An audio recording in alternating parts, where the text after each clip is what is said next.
What's up, friends? Welcome back to the Midnight Comics Society YouTube channel. It's Wednesday, June 10th, new comic book day. It's exciting. It's a huge week. We're going to have a huge weekend because it's going to be Heroes Con weekend. So, super excited for that. But at the task at hand for today, new comic book day, some amazing, and I mean truly amazing books coming out. My wallet is not excited, but as a reader, as a collector, I'm very excited. Why? Absolute Catwoman #1, starting off another new miniseries for the Absolute Universe, which is super exciting. As always, we have Daredevil issue #3, Spidey and Daredevil teaming up together. Let's see how that ends up going. We have the first of Marvel summer events kicking off today with Avengers Armageddon. If you haven't been keeping up with everything Chip Zdarsky's been writing between Captain America, Weapons of Armageddon, you've been missing out. Truly and honestly, some of the best Marvel books that are out there right now are being written, and this event is really, really exciting as well. We got so much other stuff: Civil War Unmasked, Bishop, the conclusion of My Beloved Century. I'm sad and excited at the same time. I can't wait to see what goes on, and so many more books. Genuinely, there are so many books releasing that I am blanking on some of them for this preview for you guys. But yeah, it's gonna be exciting. It's gonna be fun. Like I said, my challenge for myself, and maybe Lou as well, is going to be, unfortunately, no variants this week. No variants. We have to limit ourselves. It's going to be hard because there's a million variants coming out for like Catwoman, Armageddon, so many other books, and so many other variants that look great. But we have to think at the bigger task at hand, and that's Heroes Con. All that money has to go there, except for what we're buying on our pull list today. So I have to get ready for work before I go to the comic book shop. For those that don't know, yes, I do work. That's what I do, and that's why sometimes when you see these videos and you see it's kind of a different hue and it's nighttime, it's because I have to work. I come home to my family, spend some time with them, and then I record for you guys. So either way, let's start getting ready for work so I can then go get these comic books. All right, y'all. It is the best day of the week. It is Wednesday, brand new comic book day. What's going on? Welcome to the vlog. Tons of great stuff is going on this week. I mean, honestly, not only do we have Heroes Con, like Hero had mentioned, but we have awesome pulls that are on the list for this week. Obviously, top of the list for me, top of the ladder is going to be Absolute Catwoman. I hope this book is good. I really hope this book is good. It should be good. Should be good. Should be great. But I'm going to give myself a challenge this week because I know I'm not going to read really a thing over the weekend. I'm going to try to read everything that I have on my pull list that I'm picking up today by the end of Thursday. I'm giving myself 48 hours, 2 days to read all these books. I probably haven't done something like this in maybe a year. So I'm excited, but now it is time. Let's go see what it is that we picked up this week. All right, everybody. So we're back home. It's now the evening time. You can kind of tell a little bit more now with the window. It was great day. Didn't get to film as much. Got home. Family needed some attention. Gave them some love. They're all asleep now, but it was a great day, really, between work. Work was fairly slow, thankfully. Then got home. We went, got some dinner, got some ice cream, so a good time. But now it's time to show you what I got from the comic shop. And like I said, today was a huge week. But starting off, Absolute Catwoman issue #1. This, very excited to tap into. Curious to see how the next miniseries in the Absolute Universe is going to shape up. I really am. Another #2, Civil War Unmasked. I really liked issue 1. I really did. I liked the perspective that they gave Iron Man. So I'm very curious to see how they're going to handle and tackle what is honestly one of the biggest moments in Civil War, which was Peter's unmasking. So we'll see how we get into that. Next up, Alias Red Band issue #4, I believe. Yes, 4. So the Red Band title finally kind of getting into that Red Band territory. Issue #3 ramped it up to 11. So we'll see how it continues here. It took a turn that I was not expecting at all. So I'm actually excited to read Alias. So I'm glad I can say that. One that I know Lou himself did not get and is not excited for at all, unfortunately. Bishop, issue number 1. I know Saladin Ahmed is a kind of controversial and divisive writer. Sometimes I feel like a lot of people don't like his work. I want to give Bishop a shot. I like Bishop as a solo character a lot, so I'm curious to see what they do with this series. Next up, Captain Marvel Dark Past, guys. This is a sleeper book. Issues 1 and 2 were really cool. Paul Jenkins just knows how to write a nice creative story that just focuses on like the past and expanding that for a character very, very well. Firestorm, issue number 3. Honestly, out of the Next Level books, this might be the best one. I go back and forth between all of them, between Lobo, Firestorm, Deathstroke. This week, Firestorm just happens to be the one. So let's see how issue number 3 goes. I'm not ready. But Sentry, issue number 4, the final issue of this miniseries. I feel like Sentry deserves an ongoing. I really do. It's crazy to me that Sentry hasn't gotten one, but let's see what this finale does. Daredevil, issue number 3. We got Omen, we got Spider-Man, we got Daredevil. This is really exciting as well. Issue number 2 of Ben 10. Really liked issue 1. It was basically just the first episode of the cartoon in like a reimagined format. So we'll see where the following issues go. I hope it's as good as issue 1 was. The art was, so I don't see why this doesn't. And last, but certainly not least, Avengers Armageddon, issue number 1. The first event of Marvel Summer's event. I'm excited. I really am. I have loved Chip Zdarsky on Cap. I really enjoyed Weapons of Armageddon, so I'm curious what they're going to do with this. I think they're going to kill it. And for those that don't know, this is polybagged because there's a Magic the Gathering card inside, I believe. So we'll definitely rip that open and check it out. Okay, so really quick, before we do the reading of the week, it's not going to be Avengers Armageddon, but I just want to kind of rip it open and see what this Magic card looks like.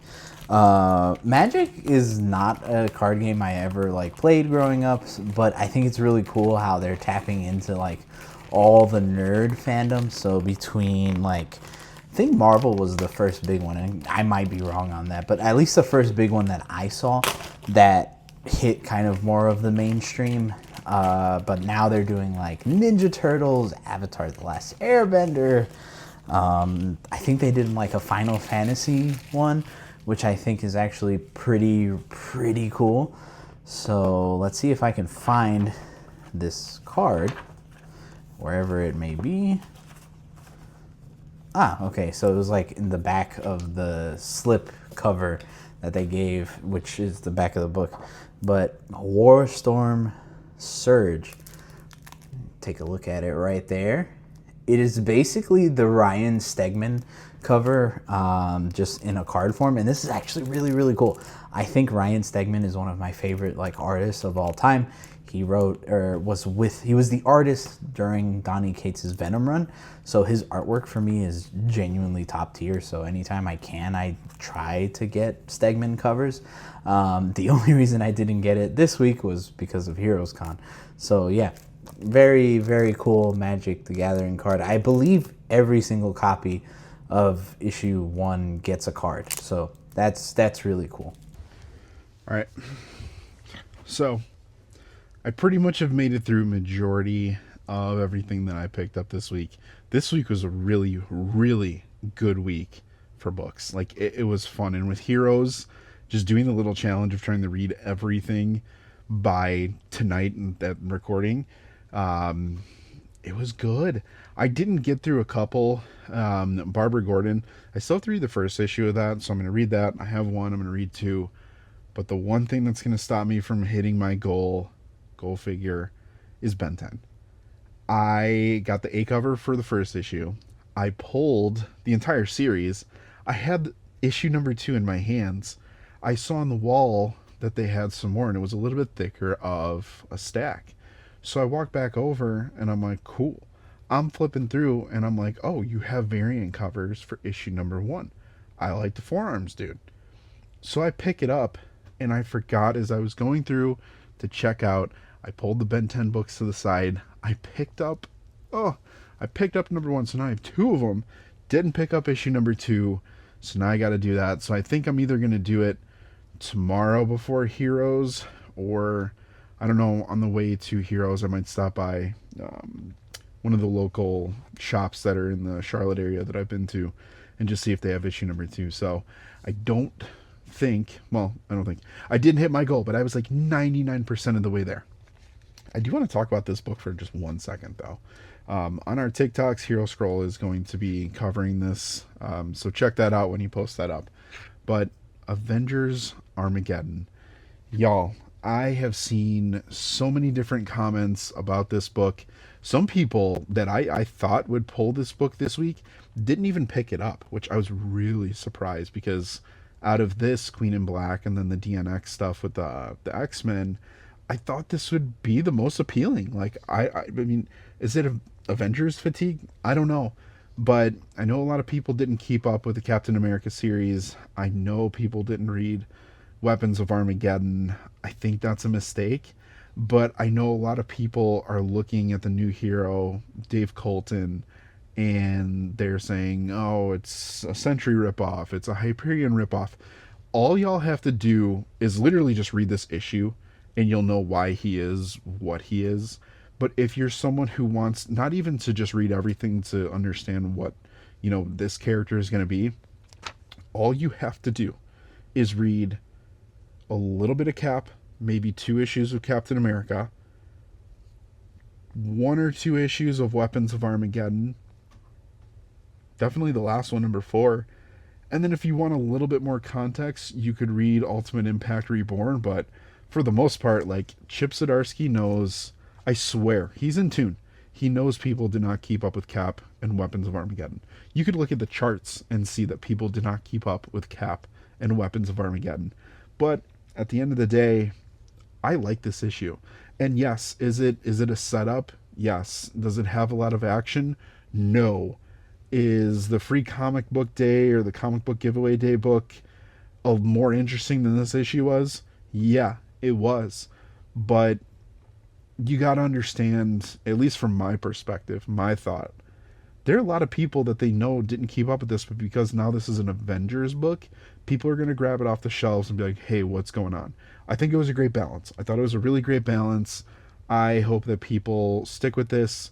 We have Cap issue number 13, I think, coming out, which the last book, 12, left off on a huge cliffhanger. So this stuff is really good. Marvel has some really, really good books. Midnight is coming soon. I know people with the whole blackout were like, go buy Marvel, and then once the blackout was done, no one bought Marvel. It's just weird. I'm very surprised more people did not pick up Avengers Armageddon. I would read it. I suggest it. I think it's going to be really good. It looks really good. Red Hulk, insane. Wolverine feels really good in this. Iron Man, obviously Captain America is going to feel good. I'm very curious to see what they do with Colton. I don't know. I'm a little disappointed in fans for this one, but overall, great week. I'm really looking forward to Heroes Con.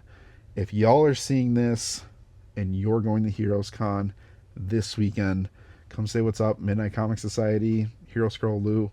We'd love to meet you in person. We met online basically through just general love of the game. So come on, y'all. Let's share the love, because the more we talk about comic books, the more we talk about these characters, the more demand that there is, the more that we are going to get. This is the lifeblood of the entire superhero genre. Let's keep it going, y'all. Can't wait to see you there. All right. The vibes are now set for the room. I changed the hue, changed it to a nice little golden purpley color. And I know what I'm going to read. If you know my bias, you know exactly what I was going to read from the start. In a week where there were so many great books, and I could read, honestly, all of them and feel really happy, I feel like I've given my thoughts on Sentry on each vlog, and I have to do it on the last issue.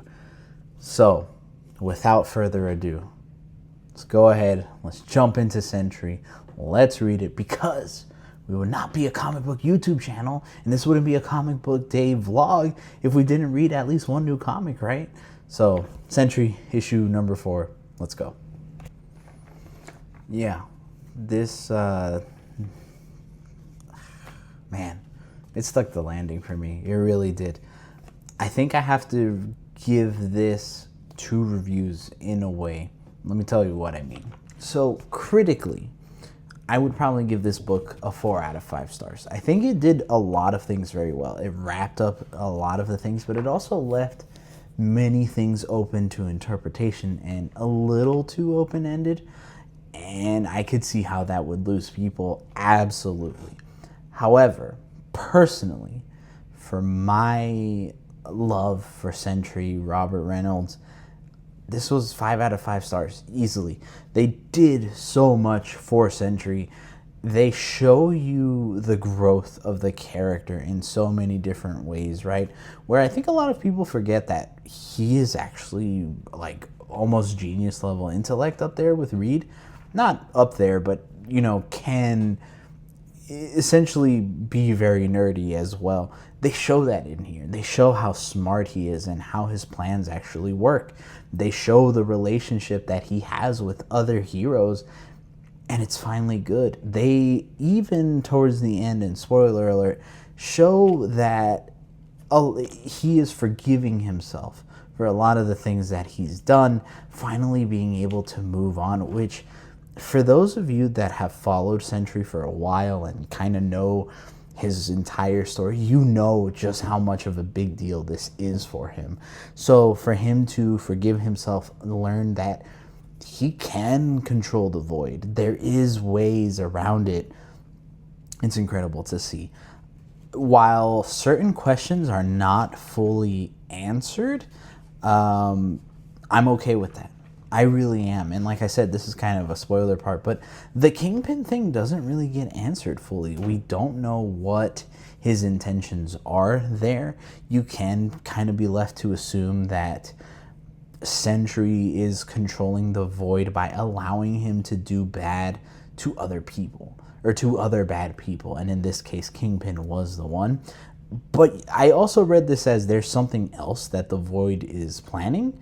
And on top of that, everything else, while they dealt with this crystalline plague, there's more to it. There's a lot more to it. Because they also showed back in issue 1 that the Sentry was out there in the cosmos and in space, and he kind of brought this along with him, or the Void did, seemingly. So I'm very curious to see where this keeps going. I love this book. I really do. Paul Jenkins, 10 out of 10 writing. You have not made a single bad Sentry comic, in my personal opinion. Christian Rosado on the artwork, oh my god, incredible. Look at this one panel right here. Just so many cool moments like this that you get of Sentry and action shots and other heroes as well. Man, this book, incredible. I'm so sad that it's done. All right, before we close the vlog though, I want to reiterate, we are going to be at Heroes Con this weekend, Saturday and Sunday. I absolutely cannot wait. Heroes Con is such a great comic convention, especially if you're into comic books. This is very old school style Comic Con. Like, they do have the cosplay and the other vendors that sell like prints and anime stuff. There's a lot to see, but if you are looking for comic books, this is the con for you. It's really cool, actually, too, because I found my lanyard from 2024. So here's the badge. This cool, like, cartoonist interpretation of the X-Men, and then the little Heroes Con lanyard. So I'll definitely be wearing the lanyard this year. I have my 2025 badge somewhere in this room. I don't know where, or probably in my bag. I haven't been able to find it, but if I happen to, I'll post a picture of it a little later. I have to prepare though, so I got to start packing, or not packing in the sense of the comic essentials. This year, I think myself and Lou are really going to be focused on meeting a lot of creators. So I think we're going to be choosing what we're going to be spending time in for lines. But I think for myself personally, after thinking about it and talking with Lou, today, I think one of the biggest things, or one of the biggest books that I really want to, I know I want to get signed for sure. I'm going to bite the bullet, even though it's a $50 signing just for this one book because the creator deems it so, and that's okay. Absolute Batman issue number 1. Guys, I can't lie, this is the book that in part helped me get back more into wanting comics, and I know it did for a lot of people too. But at Heroes Con, Scott Snyder and Nick Dragotta are going to be there, so I definitely want to get this double signed. I know a lot of people probably do too, but I can't help it. This is just such a cool cover, such a cool book in general too. But not just that, CGC is offering on-site grading, and they're doing a custom label for Absolute Batman as well. So might have to invest into that. We'll see. There's a lot of other books I want to get signed off the top of my head. I think Sanford Green is going to be there, and let me see.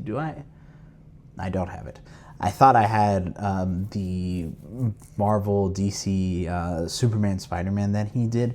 I do think I want to get that signed along with a few others. There's so many, but I'm going to make a separate like social media video on it, so be on the lookout for that. And so if you haven't followed us on like TikTok, Instagram, all that good jazz, you'll be able to see it there. But that's been today's vlog. Another great new comic book day down next week, just as crazy. But either way, we appreciate every single one of you for being here with us, choosing to spend whatever day and time it is that you want to spend your time with us. It means the world to us. Until then, Midnight Comic Society out.